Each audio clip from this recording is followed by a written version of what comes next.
Right. So Yeah. we got another comment from another brat, Cheryl, and she says, "Good evening, Jerry. I'm most impressed with your grind and your success. If someone else wanted to get into commercials or even TV, where would you tell them to start? She has a 3-year-old grandson that needs to be put in print or on the big box, but most talent agents want to be paid, but nothing comes of it." Oh yeah, that's a common story that you hear. What I've learned over the years is that if they want you to pay something up front, then they're not legit, or they're just hustling you for your money. You get a legitimate agent, they make a commission off of the work they get you. So they're your agent. They're your broker. They're the ones that go and help you get the work. You shouldn't have to pay anybody anything up front. The only thing you should be paying for is just take some decent headshots of your kid. You can get a good camera and take them yourself.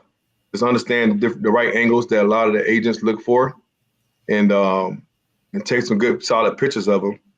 Having a good time, sad, just different emotions, catch them in the right moment and the right time, and then go down and talk to an agent then. But a legitimate agent wouldn't be asking you for money up front. So it all depends on what location you're at too. Because I'm in Portland, Oregon right now, and I mean the representation for entertainment is very limited. Like Portland gets a little work here and there, but it's not like LA. It's not like Atlanta. In those cities, there's agents everywhere. Here, there's maybe 3 or 4, and you have thousands of people competing to be seen, to get the acknowledgement. Especially when it comes to kids, because everybody think their kids are beautiful. Everybody think their kids are amazing. And that's one of the first things I was taught too. Is just because I teach kids too. I teach them acting and whatnot, and I give little seminars on getting kids started in the industry through my son. He's been pretty successful. But one thing to come to grips is to really realize, like, is your kid like at that level? Right. Because we're all going to be biased, when it comes to our kids. That's the most real thing to tell you. But look for an agent in the community you're in. Find an agent, and they will tell you. They say, hey, well, you should go get these headshots from this place, and they want $200 for the headshots. Take a look on their website and go take your own pictures, and then show up with your own pictures of your child. That's for modeling. And when you get into commercial work, then then it's all about discipline. Like, how well do your kid listen? Because if your kid's beautiful, they want him for the shoot. If they're not behaved, they can't follow simple directions, then they're not going to deal with them. So that's another big challenge, for a lot of people trying to get their kids in the industry, because even though their kids, they're beautiful kids, it's like they don't listen, or a lot of crying on set. Time is money. Time is money, and on those sets, their projects are won pretty tight. So usually the ones with the best behavior are the ones that are successful. Wow, that's solid advice right there. Oh yeah. And if you want to know more, let me know. I do little acting seminars, acting classes. I do individual coaching. Just reach out to me. I think they're gonna leave my contact information after this. So. For sure. Yeah. So in terms of getting noticed, how much did the Swiffer commercial impact your career? Oh, Swiffer was amazing. That's like, to me, that's the claim to fame for me. I hope it's not the all of end all. I've had a couple other good projects, some very recent ones, but the Swiffer was monumental because it was a national commercial ad that played on 90 different networks, every day, over 100 times a day. And then expanded into a print ad where there were billboards in certain cities of me and my son. You fly and drive through, you'll see me on a billboard. Or if you go through a department store and you see a life-size image of me, Swiffering. It was monumental, and it was huge because was kind of over a lot of our heads out here in this community because no one had seen a project at that level. Mm-hmm. My agent, couldn't even wrap her hands around everything that was happening in the moment. She calling me, asking me, what happened now? What's going on now? I'm like, well, how much should they be paying me to have they had those little flyers that went out in the mail, Mm-hmm. those like in everybody's mail on Sunday newspapers. Yeah. I'm like, how much should I be getting paid for that? They say, hey, we're gonna give you X amount thousands for every 10,000 we print. And I didn't know, and my agents didn't know like how much we should be charging. So I'll say that Swiffer ad kind of opened my eyes to what it's really like to kind of be known, and be seen. And a lot of the projects that were reaching out for actors got a good feel for who I am as a person, an individual, and that drew them to me too. So yeah, Swiffer was huge. It wasn't. I don't consider it an acting gig. I consider it like a reality commercial, in a sense, and that's what kind of got me a lot of the popularity that I got. Okay. Yeah, so, man. Yeah.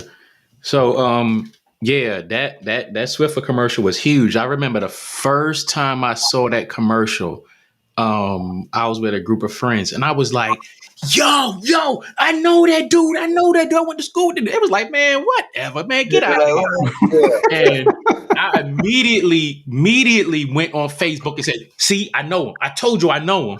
Yeah. And they was like, what? Where you know him from? I was like, we went to school in Germany. Right. Yeah, man.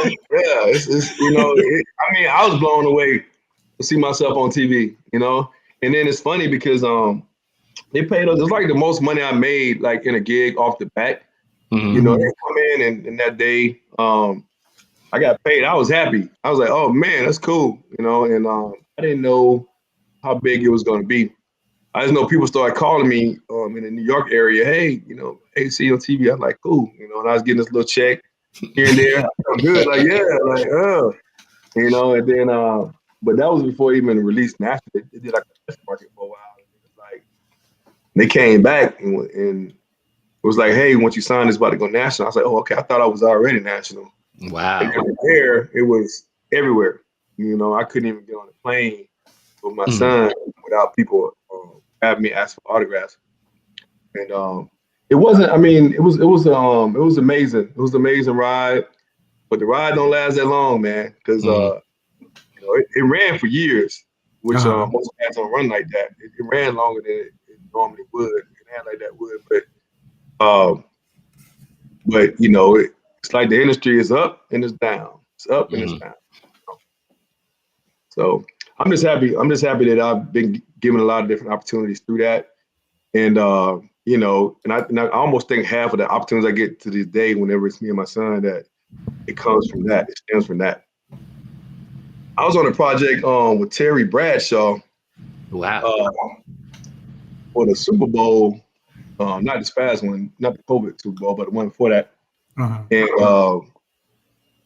just being on that project,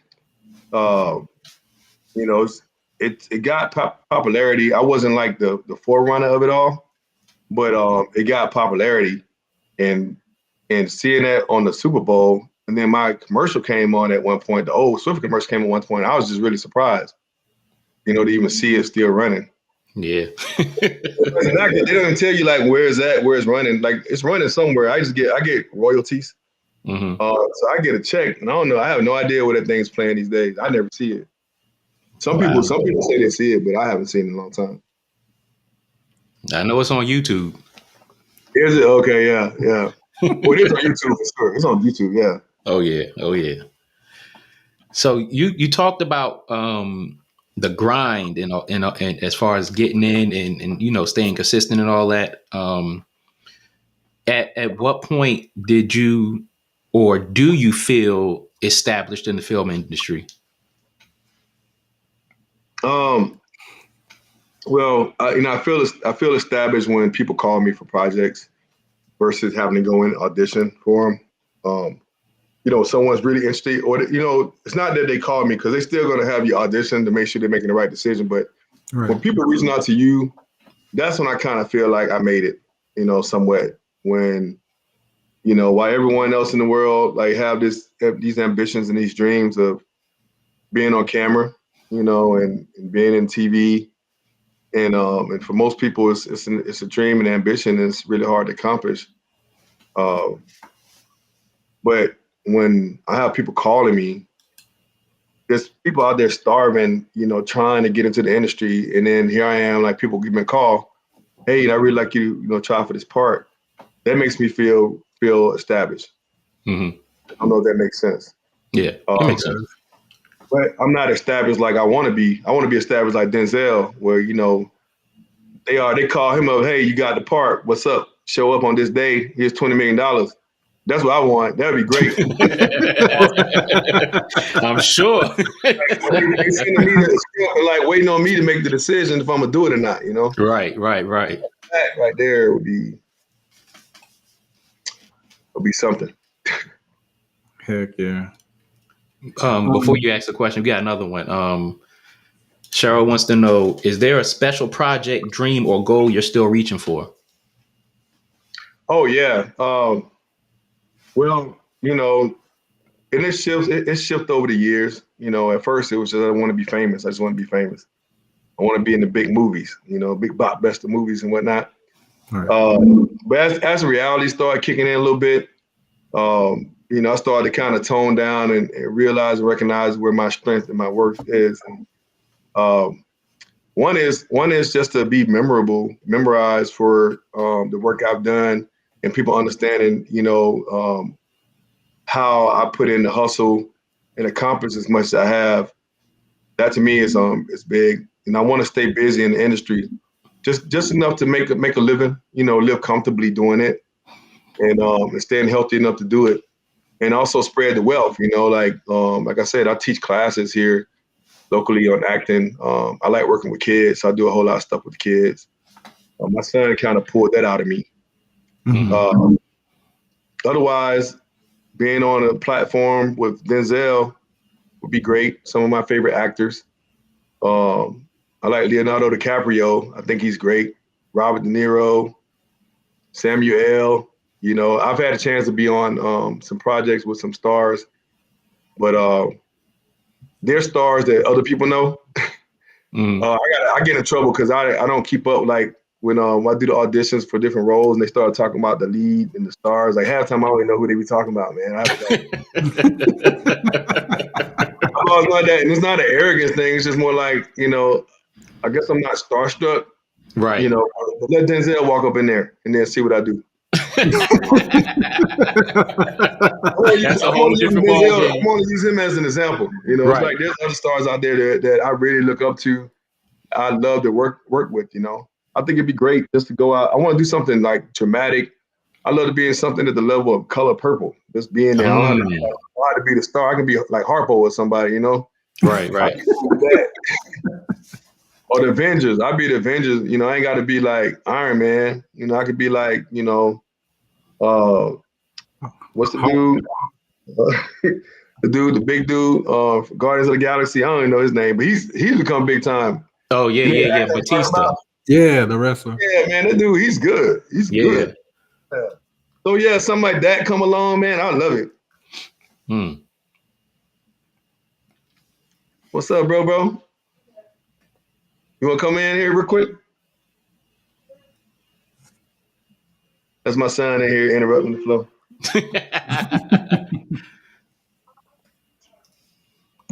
Okay. Anyway, sorry, y'all. This is my son interrupting. You guys want to get him on here real quick while he's here? Yeah, we can go ahead. Yeah, let's do that. Ask him a few. Yeah. Ladies and gentlemen, little JB is about to jump in here real quick. Yeah. Go around the other side. I think he'd be, well, let's see here. Yeah, there it is. What's going on? Yeah, just chilling. All right. He's doing this VR stuff, right? Yeah, he's doing VR stuff. Cool. So, Mr. Little JB, how do you like acting? It's fun. It's cool. It's like I should know. It's fun acting. Uh-huh. What's the most fun thing you like to do on set? What you enjoy most about being on set? I like to meet new people and know them more while acting. And acting, whenever you're doing it with them, it's kind of fun. And when you have the breaks, you could also talk to them and get to know them more. Yeah, that's good. That's good. Heck yeah. Do you think you'll keep acting in the future? Yeah. Tell me why. I'll keep on acting because The money. You always talk about the money.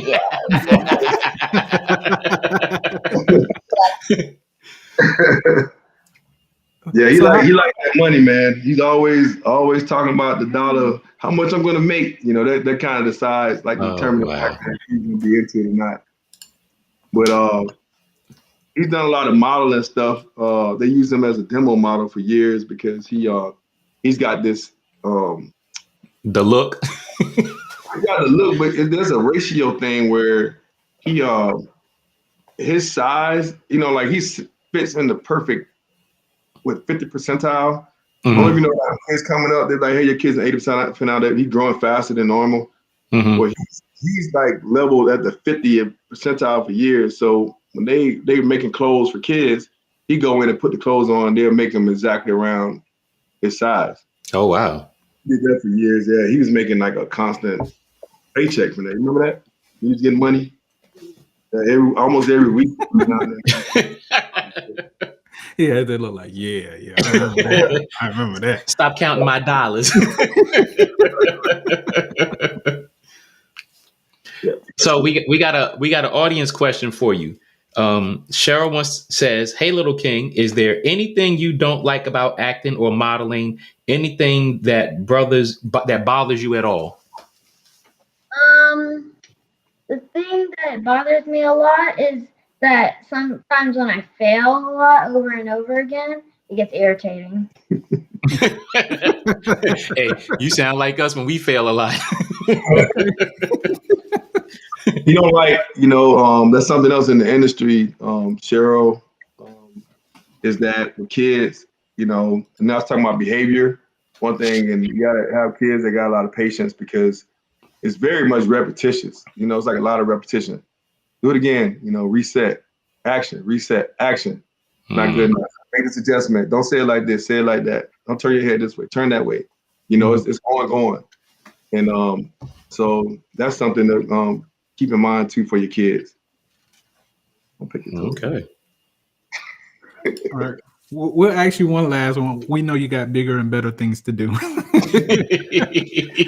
on that? What are you on? Fortnite? Minecraft. Get on that Minecraft. Oh man. So, how does it make you feel when you're out in public and people recognize you? Not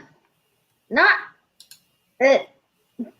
It's funny because normally a lot of people don't really recognize me, except for this one time when I was with my grandma and somebody just recognized me and they're just like, "Hey, JB," and all that, and I was like, I didn't tell them at all, and I was like, okay. That was funny. That it was. Wow. The thing is, like, as he's gotten older, you can see how big he's gotten now. Oh yeah. Yeah. So, and that's the thing too. Is like when we're together, it stands out to people, but when we're not, it's like, I don't think he's as recognized, but I also know that he's changed a lot, he's grown a lot, and so things have slowed down some for him. But yeah, there was a time where I don't know if you remember this, when we were on the plane and people came up and said hi, so I asked for your autograph, and you like got real scared. That was our first real big experience. Oh wow. Yeah. Yeah. Oh wow, hey, good stuff. Keep it up, because you're doing really good. I like the commercial about be a kind tree. I just watched that the other day. I really like that. Yeah. Yeah. Tell them about that experience. Oh, a lot of time, that that one really, like, every single time I would do something, it would like good, but they'll keep on resetting it over and over again. Mm. The first scene was really hard for me because um the one where I was looking at the tree, that was super hard because my feet were like freezing and everything, and I had to like take off my coat, and I was like super cold. Mm. So what he's saying is, Yeah, you could say that. it's not an amusement. It's not like that project was outdoors and it was freezing, and we were on set like what time? Like 5 o'clock in the morning, something like that. We got there early. He was the star of the whole thing, and so it's like he didn't get to rest much while we got to sit back and relax here and there. Yeah. But it was cold, and there was a lot of like him looking up at the tree. His neck was bothering him a lot. They kept wanting him to do more. And by the end of the day, he's really tired on his feet because we walked. Basically, we were doing a walking commercial where we walked these trails. Mm-hmm. So that experience was like probably was that the worst one you had? Worst experience you had? Probably. How about the Amazon commercial you did? And you got to make toys and. Oh, that was actually pretty fun. Yeah. I bet that was. So do it make you nervous to work? Like when you're on a project and you're working with your dad, does it make you a little bit nervous when he's there, or do it put you more at ease?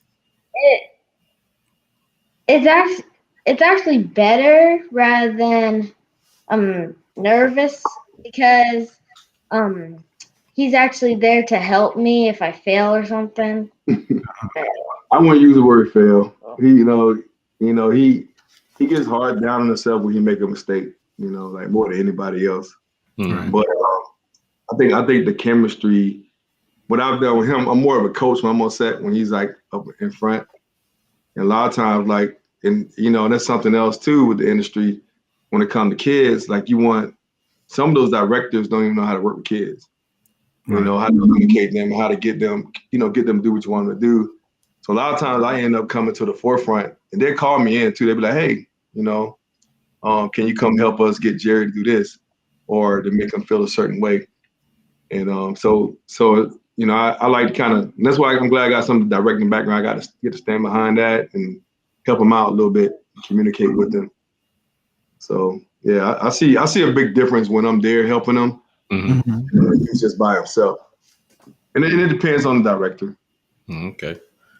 Well, Cheryl says to little JB, you have the personality to go far for sure. Your dad has showed you if you dream it, you can achieve it. And don't be afraid of failure. Failures are opportunities for us to learn to do even better. Right on, Cheryl. Thank you so much. Yeah, Cheryl, hey. Cheryl might have to be my number one fan or something.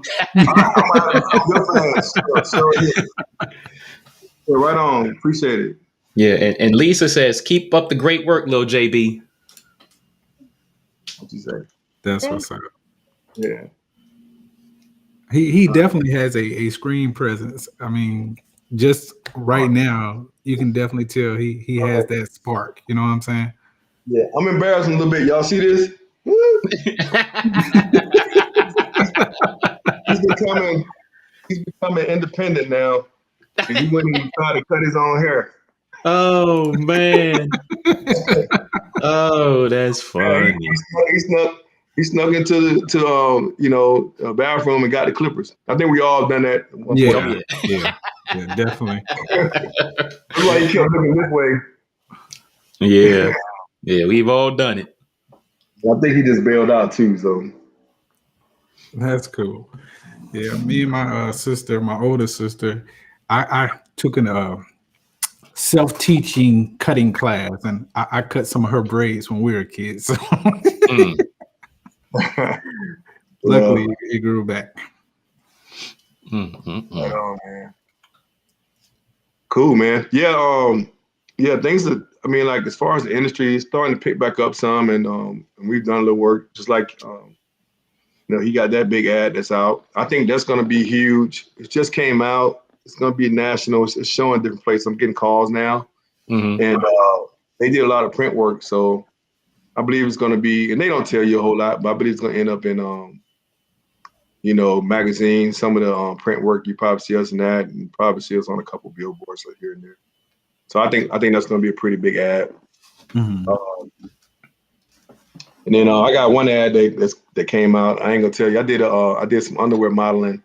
It was like a big risk. It was a big risk on my part, and I regret doing it. So it's out there. I ain't gonna tell you which underwear and nothing like that. But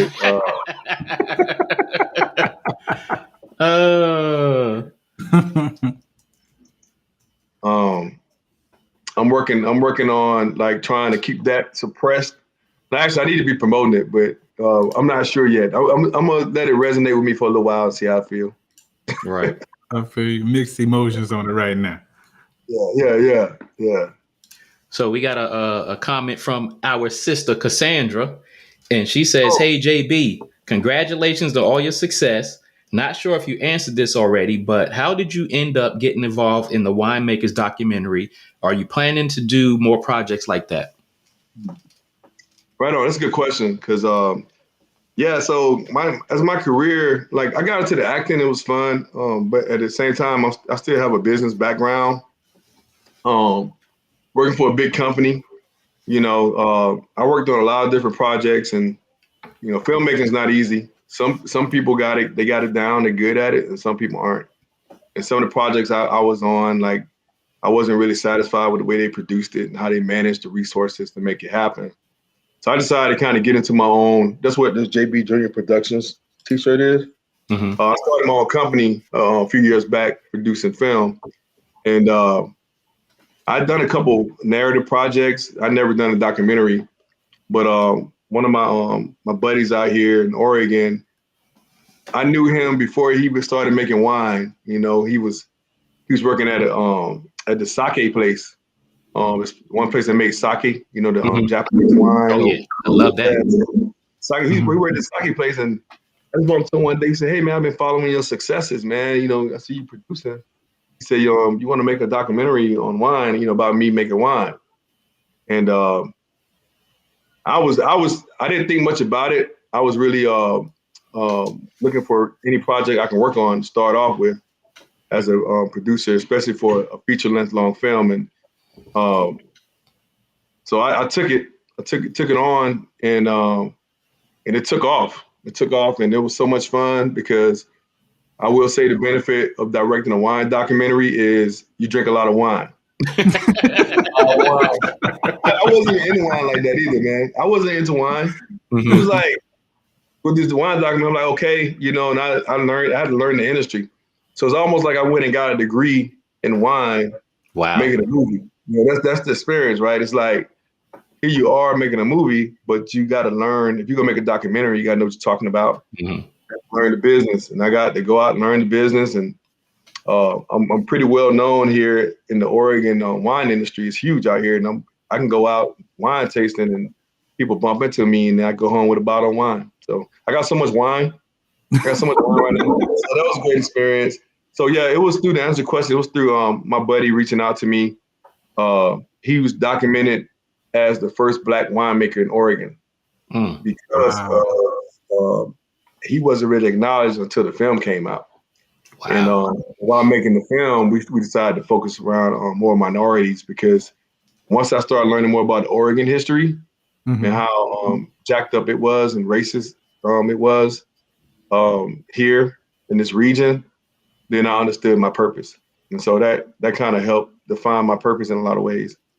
And yeah, I hope to make more films like that. We were supposed to do an expanded version of it, reaching out beyond just Oregon nationally, but that got on hold. They got put on hold because of COVID. And I'm not sure what's going to happen after that. Everything's kind of just on standby right now. So for those who haven't seen that documentary, where can they find it at? It's on, let's see, redwhite-black.com. And I'll make sure you guys get the link. I don't know if you post it up anywhere, but Okay. and it's redwhite-black.com. It's a link directly to the film site, and you can stream it. It's on Vimeo on demand. Okay. So we're So self-distributing it. We decided not to go to at this right now. So far, we decided not to go to Netflix route or anything like that. right. For now. So were there any times or any point in your career where you got so discouraged that you felt like you wanted to give up? And if there was, what kept you going? I feel like, in this business, you got to be able to handle rejection. Actors are the most rejected people in the world. I don't know if people know that, but you get called in for auditions, and you go in and you don't get the gig. And there was a time when I felt like I was on top, and I go audition, and I was booking a lot of gigs. I was getting a lot of projects. Mm-hmm. And then you hit a slump where it's like, man, like, am I not good enough? I'm not good enough. And you start to question yourself. And it took me to understand that. I had to kind of step behind the camera to understand that. But it was a point in time before, as an actor, I didn't know much about being behind the camera. Right. To understand what people look for in different scenarios. And the best thing to do is just kind of free flow and be organic and believe in what you're presenting. Right, 100%. They say 100% commit, and that's commit. Mm-hmm. I had to learn that, but yeah, I got discouraged, and it's like you got to kind of step outside the clouds a little bit and take a look, try to look inside and see what's going on. That's why I understood about this industry. So that's what kept me going, just having a better understanding. I shifted